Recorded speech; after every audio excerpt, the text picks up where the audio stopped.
You're watching KCRA 3. We begin with breaking news.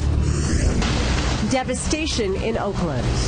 I saw 15-foot flames and what appeared to be a fireball coming towards me. A tragic warehouse fire claiming dozens of lives. At 52 hours into the incident, we think that we have cleared approximately 70% of the building. The death toll expected to go up again. We lost one of our own. This morning, many people are questioning the safety of the building and how a late-night party could turn into a horrific scene. We all watched our home burn. We got a live look from Oakland right now, where any minute we are expecting to learn more about that deadly warehouse fire. Waiting for an update here. See all the microphones. This morning, Oakland Fire Battalion Chief is reporting crews have searched through nearly 75% of the building. However, within the last several hours, the strategy for the recovery has actually changed at the scene. And Brian Hickey joins us live in Oakland with why firefighters have been told to get out of the building, at least for right now. Brian? Yeah, good morning. There is serious safety concerns here in the building as they say they've searched, as you reported, 75% of the what is known as the Ghost Ship Artist Collective, a warehouse here in Oakland where a fatal fire broke out Friday night. But they have stopped searching the rest of the building for now because they're concerned that some of the debris that is still left dangling precariously above where fire crews are searching for victims could come crashing down. And so they've stopped work until they can get some engineers and city officials in there by daylight to take a better look at it, either stabilize it or deem it safe enough for crews to go back in there. But they say one of the walls is leaning forward, and that is a big concern for them right now as they have pulled all firefighters out of the building. We are expecting an update on the search any second now here in Oakland, where they have reported up till now 33 people confirmed dead. Of those, only 8 have been positively ID'd. Again, these are numbers from last night. We could expect those numbers to change this morning. But this was all a party on Friday night when a fire broke out inside this warehouse. There's estimates of how many people were inside, from 50 to 100, but at this point nobody knows how many were in and how many made it out, which makes it very difficult for crews to go in and continue searching for victims. And here this morning, the officials have arrived here at the podium, and we are expecting that update on the latest search for victims here in the Oakland warehouse fire.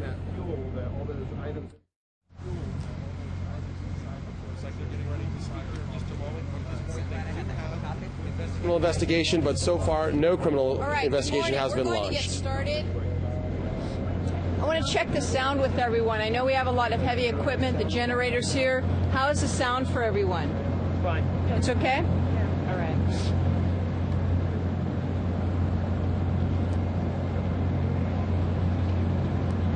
My name is Officer Jonna Watson. I'm the Public Information Officer for the Oakland Police Department.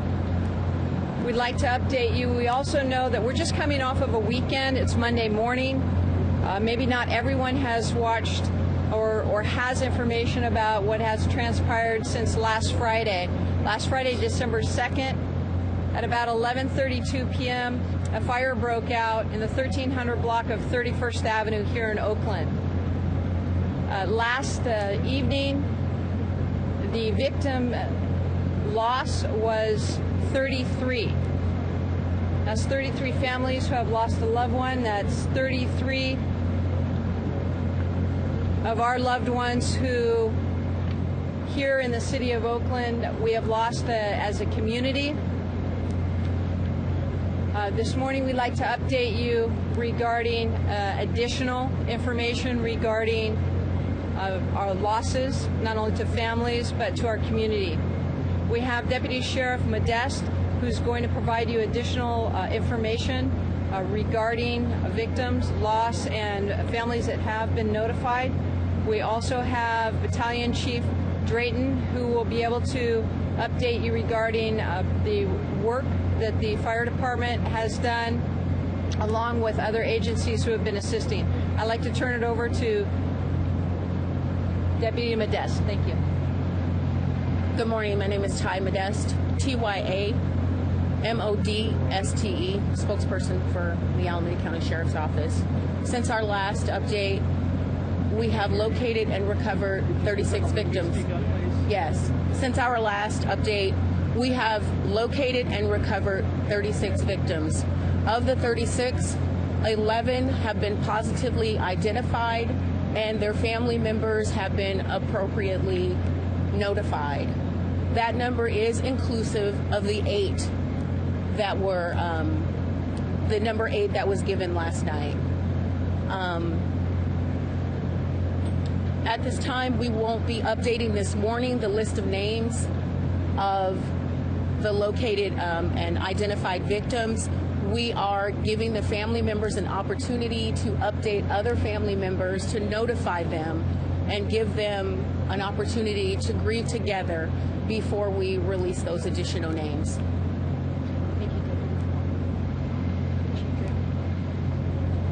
Hi, good morning once again. Can you hear me? The fire department last night at approximately 10 o'clock was asked by ATF and our local investigators to stop our recovery work in the back of the building based on the fact that we now feel very strongly that we have the section of the building that was the area of origin of where the fire started. The investigators will be here in just a few hours to start building out their team and really getting deeper into that area of the building. Again, it's the back of the building, so when we enter and go straight back to the back wall, center of the building, we've got a square footage area that has been quarantined off for additional investigation. And just after midnight, we had some crews doing some surveilling and reconnaissance on the next door roof and noticed a slight lean in the parapet on the A side of the building, the front of the warehouse. At the very top of the exterior wall, we have about a 3-inch lean going into the center of the building.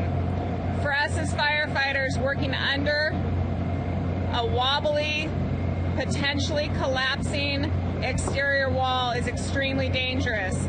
We will not put our firefighters in danger at this point, and we will not put Alameda County Sheriff in that precarious situation with us. So we did a full work stoppage at approximately 12:18 last night and have not been continuing with body recovery since. All of the structural engineers and contract workers will be here at approximately 8 a.m. to develop a game plan. We hope that we'll be back in the building between 12 o'clock and 2 o'clock today to continue the recovery effort.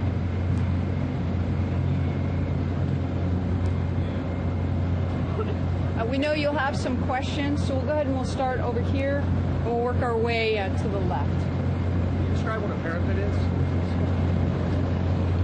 So at the top of the exterior building, if you imagine where the roof meets the wall, there's about a 5-foot unreinforced section of the exterior wall.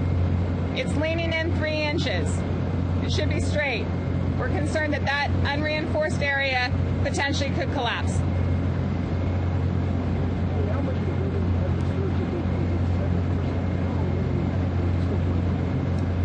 Absolutely. At this point, we are using the number 70% as the area of the building that we have searched and efficiently and effectively done recovery on. Again, the small area in the back for the area of origin and the front area, based on the safety concern, has not been searched yet.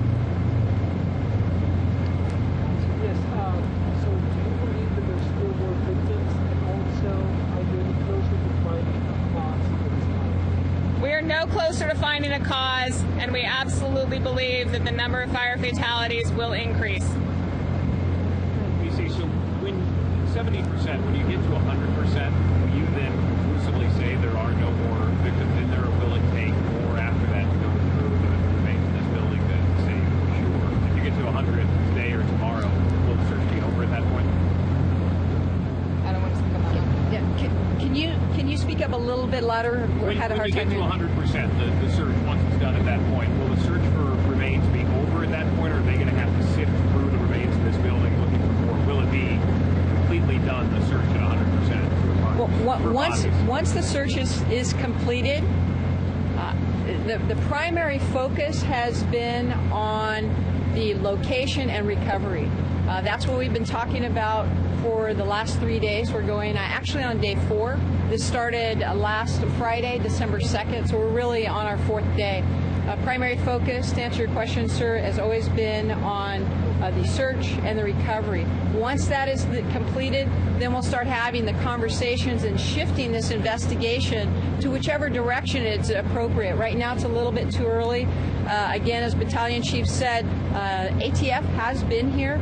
They need to do investigative work to determine which direction this investigation is going to go. Very good question. We'll certainly keep everybody informed. Again, we have right now 36 families not only grieving for their lost ones, but also they want to have answers. And we as a city collectively are working to find those answers. We want to provide answers not only for the family, but for our community. And also, what can we learn from this in our attempts to prevent this happening again, if there are lessons learned? Absolutely. I'm going to go. Amy, go ahead. Chief, I'm wondering I know you've been methodical and slow, but you've also got rain coming. Can you tell us how you're grappling with challenges? Right, so we anticipate, based on the weather reports, that rain will start on Wednesday and increase by Friday. The fire department feels very reticent in getting in too quickly today. Obviously, the natural desire for firefighters and anyone in public service is to quickly get in, mitigate a situation, mitigate an emergency, and effect, rescue, in this case, recovery. We will not be going faster to get ahead of the rain. So we're going to be just as comprehensive, just as methodical, and just as analytical to make sure that we're successful in a full recovery in the next few days. Battalion Chief, I know you still going through the building. Do we know where the bulk of the victims were found? Were they near the door, meaning almost out of the building, or they all the So as we stated for the last few days, the majority over the last 2 days since I've been on scene were in the center of the building. Teresa, right back to you. Go ahead, sir. This is a question for you, John. We know there's been a lot of talk about how inspectors had not been able to gain access to the building. But we know police had been in that building at some point, even this year. Would they have been required, if they saw something in there, to let the city know that it looked like people are living in here? Maybe you guys should go check that. What would be the policy in that sort of case? That's a very good question, and we anticipate a lot of those answers to come in the next days, next weeks, and maybe next months. And I'm going to answer your question. So anytime law enforcement, such as the Oakland Police Department, first responders go into any situation, if they should notice any type of violations, if they should notice any criminal activity, we record it, we document it, we forward it. I also want to share with you the Oakland Police Department was one of the first law enforcement agencies in the country to have body-worn cameras. So a lot of activity that we do is often recorded. So let's say we came to this location and there were some concerns, whether it's a criminal concern or whether it's a violation. We may have captured that on our own body-worn camera footage. Again, this is a very large, not only incident, but a tragedy. And so we immediately, working with other city services, collectively, everyone has been working through the weekend, and rightfully so. We have a lot of answers to provide to families and to provide to our community. And as we're looking at those answers, we're looking at everything from our body-worn camera footage, how many calls we as the Oakland Police Department have gone to, what types of calls, documentation. We're working with our Planning and Building Department, with our Alameda County District Attorney. So we have a lot of moving parts to this, and we'll certainly find answers to all of these questions. We do request patience, time. We want to do a very thorough investigation, whichever direction that takes us, whether it's criminal or it remains right now as an investigation. We want to be factual with our information. Yes, Ann, you have a question. Yes. Can you tell us more about the potential point of origin that is being investigated by the ATF? I think her question was more information about the potential point of origin. Is that correct? Yes. Based on the significant charring and damage damage in the building. We've got some areas where the steel is actually twisted and wrapped in the back of the building. We can see fire spread. ATF and our local investigators feel very strongly that they have identified the section of the building that is the area of origin. And was that some sort of kitchen or more useless, anything that we know of that could give? It appears to be the back of the building where, if we can imagine where the Artist Collective was on the first floor, and potentially during this concert, the dance floor was just above.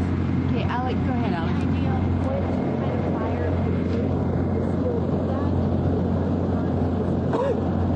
Hot. Extremely hot fire. An extremely hot fire. No way of telling the cause. Go ahead, sir.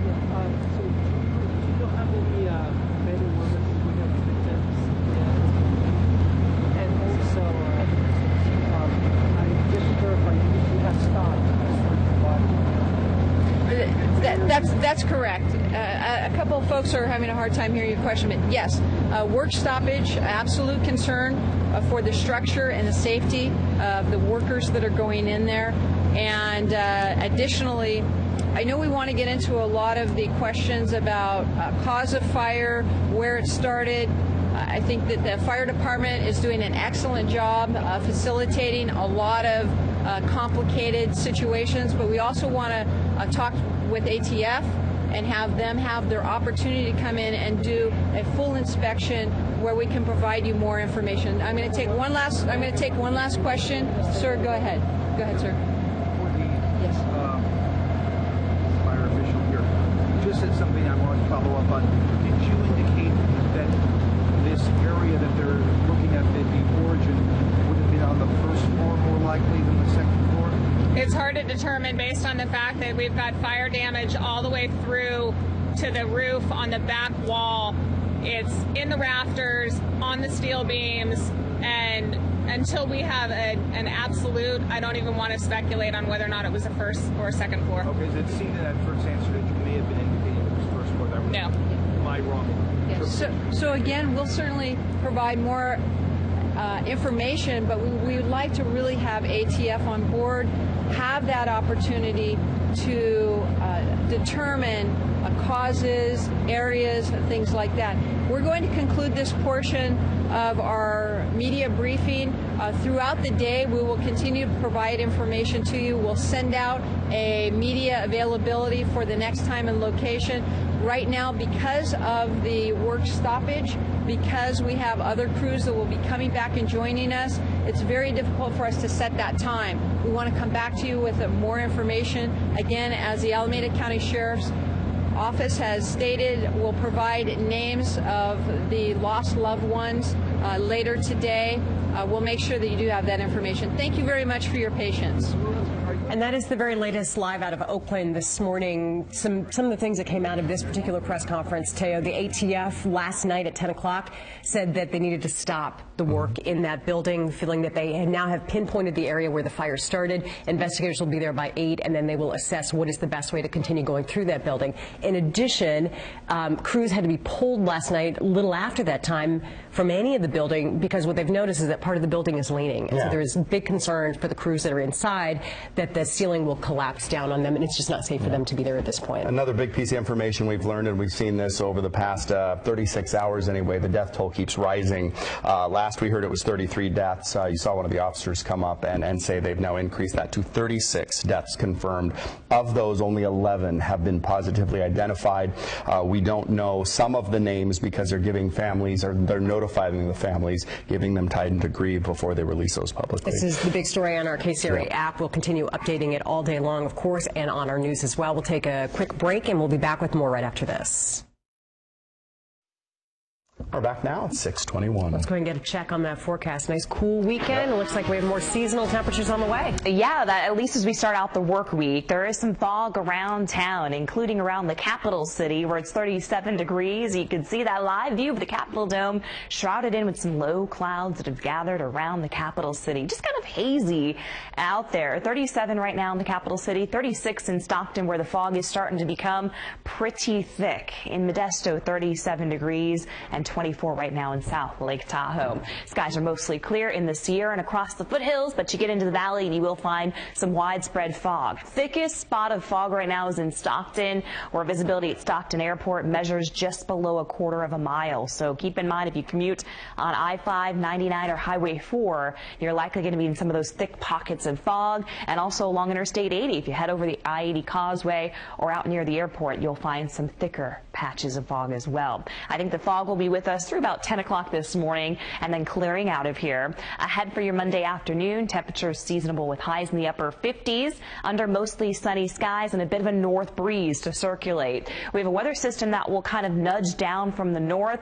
That'll spread some cold air over the region for tomorrow morning and Wednesday morning, where we could have the coldest temperatures thus far of this season, getting down at or below the freezing mark. So keep that in mind. If you have any sensitive vegetation outside or plants, you may want to bring those in within the next 24 hours. So we head in through the day on Wednesday, a cold morning start, clouds increasing Wednesday afternoon, and then by Wednesday evening, we could be looking at some showers overnight Wednesday and on through much of the day on Thursday. So we have a wet return to a wet pattern as we head towards the end of the work week. Today in the low to mid 40s around Lake Tahoe, about 55 in Angels Camp, 54 in Auburn, with sun and clouds mixing in. Our highs in the upper 50s in Fairfield, 57 today in Concord, and 56 in San Francisco.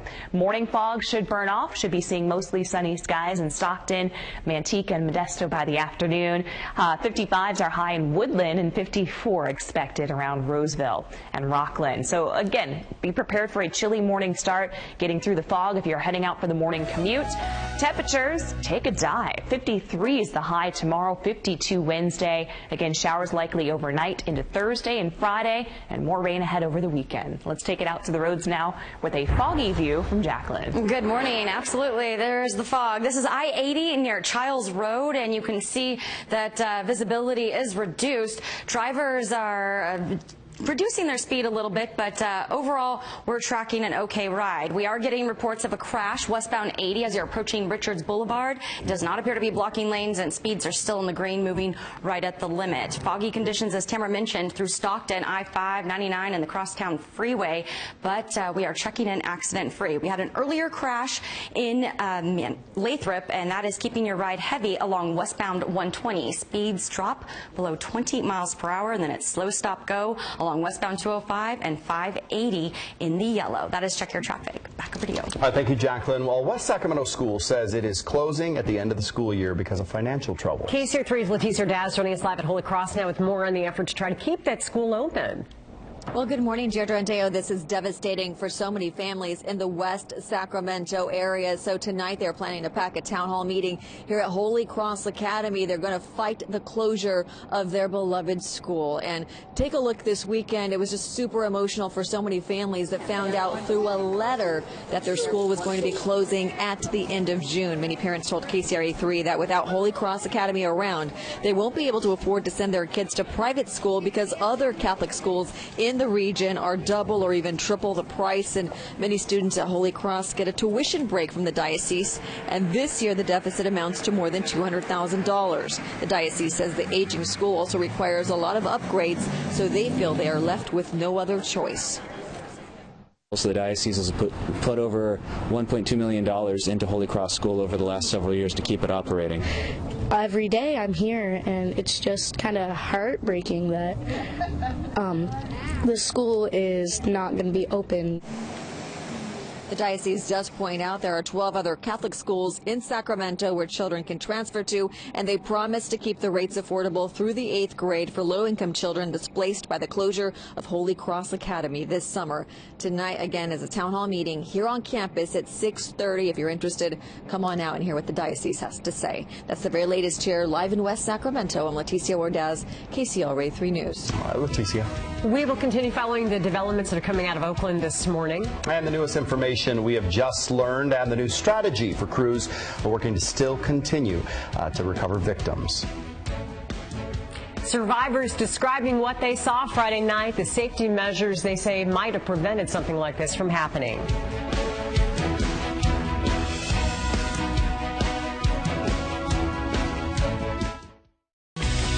KCRA 3 News at 6 continues. Good Monday morning to you. We are back. Capital Dow closed down 21 points yesterday. There's your opening bell. Futures start the day up 86. Have a full check on Money News with Kelly Brothers in just a few minutes. Right now, let's go ahead and get a look at our top stories. And we are continuing to follow that deadly warehouse fire in Oakland. This morning, authorities have confirmed 36 bodies have been recovered. 11 have been identified. Firefighters have been told they need to get out of that building because it is not safe. Brian Hickey will join us in just a few minutes. He will have updates from the scene. Grove police are looking for the driver of an SUV that crashed last night along West Stockton Boulevard. Here's the scene. Officers say the passenger was killed, the driver and possibly a second person ran away. And President-elect Donald Trump has chosen former rival Ben Carson as the Secretary of Housing and Urban Development. Mr. Trump called Carson brilliant and says the two share the same optimism for the country. Taking a live look outside here, we got Sacramento along J Street. You can see the construction site on the new hotel. A little foggy outside in some spots. A little foggy and a lot foggy in other places. So let's go ahead and check in with Tamara, see who is expecting to see the fog the worst. Yeah, if you live in the Natomas area or out into Woodland or Davis, we're starting to see some thicker fog around your backyard. Live look outside this morning and just a few high clouds you can see stretching out from the Skycam point of view. These high clouds not helping much though, especially where that fog is pretty thick, especially around the Stockton area. 7:09 is sunrise as we kick off your Monday. It starts to the work week. Fog likely to linger through about the 10 o'clock hour and still quite cool out there around lunchtime. Temperatures in the 50s with mostly sunny skies. Let's show you how visibility is across the area. Sacramento, half-mile visibility. That extends along 80 out towards Davis and around the airport as mentioned. Visibility down to about a mile in Elk Grove, and we're holding at about a mile to a mile and a half along 99 from Stockton in through Lodi. Temperatures this morning off to a cool start. 37 in Sacramento, 37 in Marysville. And coming up, we'll show you when you'll need to grab the umbrellas this week in just a bit. It is 6:31. Let's see what's happening on the road. Some folks may be commuting through this fog. Yes, anyone traveling along I-5 through the North Natomas area. This is a live look near Del Paso Road, and you can see they are definitely dealing with that fog. It's riding shotgun with you on your Monday morning commute. Right now, no reports of any accidents or stalls heading into Sacramento. We are tracking an earlier accident westbound 80 near Richards Boulevard, so anyone traveling into Davis, you may see some flashing lights, but not blocking any lanes. We're in the green, northbound 99, westbound 50, and you're right across the top. Back over to you guys. All right, thank you so much. Well, now to Oakland, where the number of victims in that deadly warehouse fire has gone up again overnight. KCR 3's Brian Hickey is joining us live in Oakland with what we've learned in just the last half hour, Brian. And we learned at 6 a.m. that the death toll now at 36 here in the Ghost Ship Artist Collective warehouse fire that burned through the building behind me at Friday evening around 11 o'clock. Fire crews now saying they have positively identified 11 of those victims and notified their family members of what has happened here in Oakland. But the work's still not done yet. Crews say they've only searched about 75% of the building, but that remaining 25% left over, they believe, could be where the origin of this fire is. So the investigation at a standstill right now because of safety concerns here in the building. They say the front wall, an area known as a parapet, is leaning into the building. They say about 3 inches leaning into the building. They fear it could further lean in and eventually collapse on fire crews that are continuing the methodical job of digging for victims here in the fire. Problem is they don't know how many people may be in there left, more than the 36. They do believe, however, that they will find more fire victims inside the burned out warehouse. But for now, their search has stopped as they believe that they are in danger, but they also believe they found the origin of the fire down the center of the building near the back. Based on the significant charring and damage in the building, we've got some areas where the steel is actually twisted and wrapped in the back of the building. We can see fire spread. ATF and our local investigators feel very strongly that they have identified the section of the building that is the area of origin. It appears to be the back of the building where, if we can imagine where the Artist Collective was on the first floor, and potentially during this concert, the dance floor was just above. And so that is the concern, of course, with that dance floor being right above where they believe the fire started, could have contributed to the fact that people could not get out of the building, as they've described this as being a very hot fire, so hot that it twisted metal. So they've quarantined that area off for now, and as soon as they get the all clear from engineers that it was safe for fire crews to go back in, they will do so. They say they have a meeting this morning at 8 a.m., and they hope that some point between 12 and 2 p.m. this afternoon, they can resume the search for more victims inside the building. Again, about 25%, they say, of the building left to be searched, but there's debris hanging in there. They say it's just too dangerous to send crews in there right now.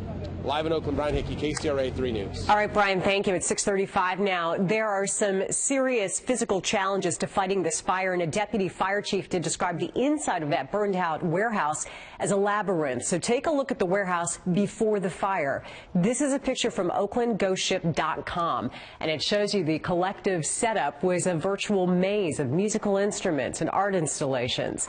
One woman who says she lived at the warehouse described loose wiring and a makeshift staircase. She called the building a death trap. And by the looks of it, things weren't a lot better outside. KCRA 3 Investigates found code enforcement for the city of Oakland opened 2 investigations in just the last month. The first after a neighbor reported hazardous trash stacked up there on the property. The mayor, Libby Schaaf, says criminal investigations from the Alameda County District Attorney's Office, investigators are out there on the scene, and they are working with law enforcement. This morning we are hearing from some survivors who say they lived in that building and they were able to get out safely before the flames spread. Tony Valliere is here now with what they're saying about the structure as it was. Tony? Yeah, well, there are a lot of questions about whether the building was fitted and permitted for residential use, but 2 women say the community atmosphere of the artist warehouse is what brought them in.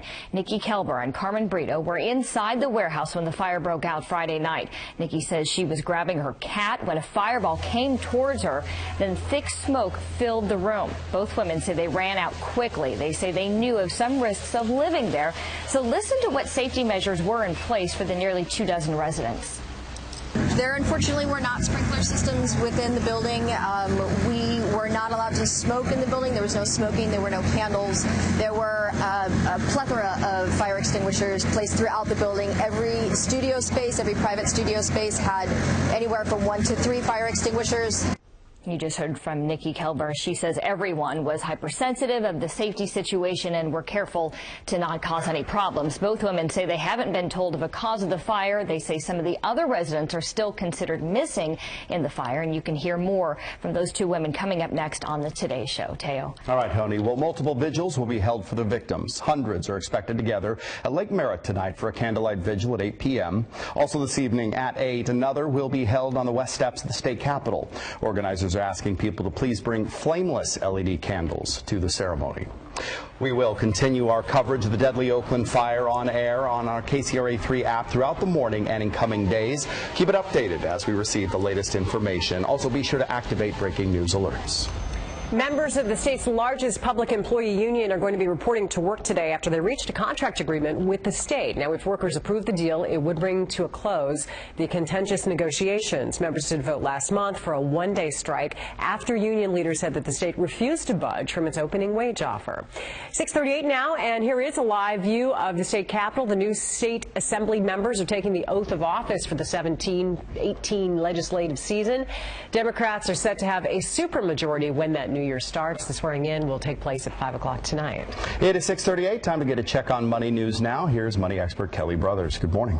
Hey, good Monday morning to you. You know, we have a situation where we had a vote in Italy over the weekend. There was a political shakeup there. The prime minister has offered to resign, but the market shaking it off, really, and the Dow starting off at another all-time high this morning. Here are the real-time numbers.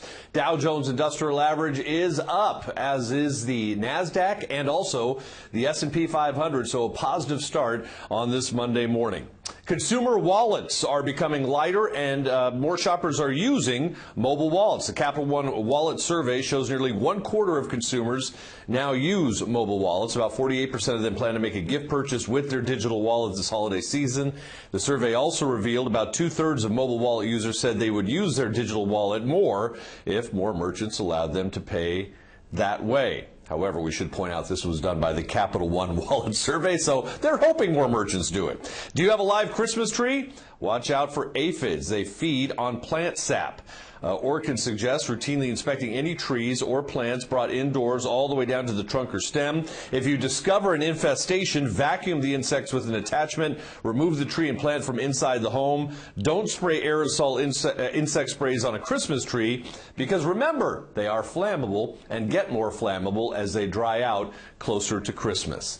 Also, one deal just announced just moments ago, Under Armour, which has really come from nowhere over the last decade or so, signing a 10-year deal to provide uniforms to Major League Baseball. That's a look at your money. Back to you guys. Where did Under Armour come back from? I mean, it's such a story. Incredible success, yeah. Kevin Plank is a very, very insightful owner and a guy who's out there selling his brand at all times. To think someone just came from nothing to take on Nike is really amazing. It is, and you know who one of his big athletes was coming back into the ring, of course, was Michael Phelps. That's right. And that worked out well. Yep, and continues to. All right. Hey, thanks, Kelly. Appreciate it. All right. 20 minutes now before 7, a hero send-off. World War II vets returning to Hawaii to mark 75 years since the attack on Pearl Harbor. We follow the oldest survivor as he returns there for the very first time. And slow stop go. We are tracking delays for drivers headed along 99 and a new crash along Business 80. Find out all the details coming up. And here's a beautiful picture now from one of our sky cameras. It's beautiful because it's up high. It's out of that fog bank, which is a good thing. Keep in mind, though, as you head into work or school this morning, you could be slowed down a bit. Got a live look here over Fairfield sky camera this morning. A beautiful start to the day. Pretty chilly outside. Also, rain is on the way, down the road anyway. We're going to take a check on that in your full forecast ahead. But first, President-elect Donald Trump naming another person to be on his cabinet this morning. He's picked Dr. Ben Carson for Secretary of Housing. And that decision is coming as Mr. Trump defends a call with the leader of Taiwan. KCR 3's Nicole Killian joining us now from our Washington newsroom with more on that. Hey, good morning to you, Deirdre and Teo. And President-elect Donald Trump took to Twitter while his team explained that call with the Taiwanese leader was nothing more than a courtesy. However, it does break diplomatic protocol since the U.S. hasn't had formal ties with Taiwan for about 40 years, recognizing China instead. The President-elect took aim at China in a pair of tweets this weekend, while Secretary of State John Kerry said he and his team hadn't been contacted about such calls. This as Trump's transition team expands its search for the Secretary of State job. And this morning, the President-elect filling some other openings. As you mentioned, he selected Ben Carson now for his Housing and Urban Development Secretary, saying that he is thrilled about that pick. Also, we're on standby to see if he officially names General James Mad Dog Mattis to Defense Secretary. Of course, last week, the President-elect teased that announcement could be coming today. Back to you. And Nicole, concerning the election, another recount starts today. What's happening? Yeah, that's going to take place in Michigan starting around noon Eastern time per a judge's order. Also, we know that the Green Party may be seeking an emergency court order to force a statewide recount effort in Pennsylvania. And, of course, you may recall last week in Wisconsin, recount efforts started there. So those continue. Now, Jill Stein, the Green Party candidate, requesting all of these recounts because she says that computer hacking may have affected the votes, although thus far there's been no evidence to prove that. Back to you. All right, Nicole Killian live in Washington. Thank you. Well, the 34th Annual California International Marathon is in the books for you, for Tamara as well. Good job. But organizers are already excited for next year's race. And that's because USA Track and Field has named it as next year's National Championship Marathon. Yesterday morning's event is already being called a big success. About 10,000 runners took off from the start. CIM also expected to pour in about $8 million to the local economy, more than $500,000 in donations to local charities. Kenya's Nelson Oyugi won the men's race with a time of 2 hours, 11 minutes, and 40 seconds. And on the women's side, Sarah Kiptu from Kenya took first place with a time of 2 hours, 31 minutes, and 19 seconds. Top American woman was Sarah Bruce, who had just a fantastic day. And it was her first marathon back after having 2 children in a relatively short amount of time. So, I mean, this is like 5-minute mile area here, right? Stephanie Bruce. Sorry, I think I said Sarah. That's insane. I mean, that's quick. That's full-on sprint for like Yep. That's called their job. I just have a hard time like wrapping my head around that. You know, Tamara and I have this talk all the time, and like it always sounds so amazing, and it is. It's incredibly impressive. It's also their job. It is. You know, their job's to run fast, clearly. and some of them had a really good day at work yesterday. Let's go ahead and take it over to Tamara Berg. Kind of a cool one. Perfect weather though for running. Oh, it was fantastic. A little chilly at the start line, but then things really started to warm up, and we saw some clouds move in, so it wasn't terribly bright and sunny the whole course route there of 26.2 miles, making our way into the capital city. Around the port city of Stockton right now, it's 37 degrees. We have fog across the area. This view right now coming in from our Sacramento sky cam, and you can actually see just kind of that layer of fog mixed in with some high clouds. That should make for a beautiful burst of colors in the sky this morning. But make sure as you head out the door, you have those layers ready to go. It is chilly outside. Lake Tahoe starting out at 24 on this Monday under mostly clear skies. Calm winds reported as we overlook the lake out there towards the south and from the south shore out towards the west shore. Visibility down to a quarter mile or less. If you drive 99 or I-5, you're going to be in this fog bank across the Central Valley. Also along Interstate 80 in pockets here around the Davis area, extending out towards Fairfield. You will be in and out of some of this fog, and then especially around Sac International Airport and in through Natomas, that fog is really thick. So take it a little slower on the roadways this morning if you get into some of those thicker fog banks. Fog should clear out of here just before 11 a.m. We've got weather in motion and a couple of systems organizing out to the west and also to the north of us. And these systems will pull together to bring us some pretty jarring changes by the end of the week. Today, sunny and seasonable. This will be one of the best days to be outside if you have any outdoor projects to tie up or get done. Today is a great day to do it. By Tuesday and Wednesday, frosty start. We're talking temperatures at or below the freezing mark, and just a cold day with highs only in the low 50s tomorrow and Wednesday. Wednesday night clouds increase, and by Thursday and Friday, we are talking widespread rain and mountain snow back into the mix. Today, dry day to drive up and over the passes in the Sierra, mid to upper 40s around the lake, 43 in Quincy, high at 54 today in Placerville, to 55 in Copperopolis and around Angels Camp. Highs will peak in the mid 50s around Napa and in through Fairfield and Antioch. High at 59 today in Modesto with northwest winds about 5 to 15. Fog should clear out of here about into the mid-morning with highs in the mid-50s around Davis and in through Vacaville. So expecting that chilly morning start. It gets colder tomorrow morning, again, as we are flirting with the freezing mark both Tuesday and Wednesday. And then we'll see the rain showers late Wednesday and through Thursday, Friday, and potentially into Saturday. It is 6:49. Let's see what's happening on the roads with Jacqueline. And we are starting to see some brake lights for drivers headed along northbound 99, heading out of Elk Grove into Sacramento. We're in the yellow now, 15-minute commute on up towards Highway 50. Check out this fog. This is along the Cap City Freeway, and this is right near East Street. This will be a part of your morning commute on many of the Sacramento majors. And as you continue heading outbound, we are getting reports of an accident. This is right near Arden Way. We don't know too many details, but we can definitely see a few sensors starting to appear yellow there. So do expect delays westbound 80 approaching the split. Your typical crowds developing. We're still in the green for drivers headed along northbound 5 out of Elk Grove. Southbound 5 out of Natomas looking pretty good, but you will be dealing with that fog. That is Check Your Traffic. Back over to you. All right, thank you, Jacqueline. Well, it's Day of Infamy. This Wednesday will mark 75 years since the attack on Pearl Harbor. More than 2,400 Americans lost their lives December 7th, 1941, and the attack propelled the U.S. right into World War II. Dozens of survivors of World War II vets are in Hawaii today for an historic week of events. Tony's here now with more on what's going on. Yeah, well, one by one, 75 Pearl Harbor survivors and World War II veterans, along with their families, were welcomed this weekend at the Honolulu International Airport. And among the vets, 104-year-old Ray Chavez from San Diego, who is the oldest survivor of the attack. Now, this is his first time back to Hawaii since World War II.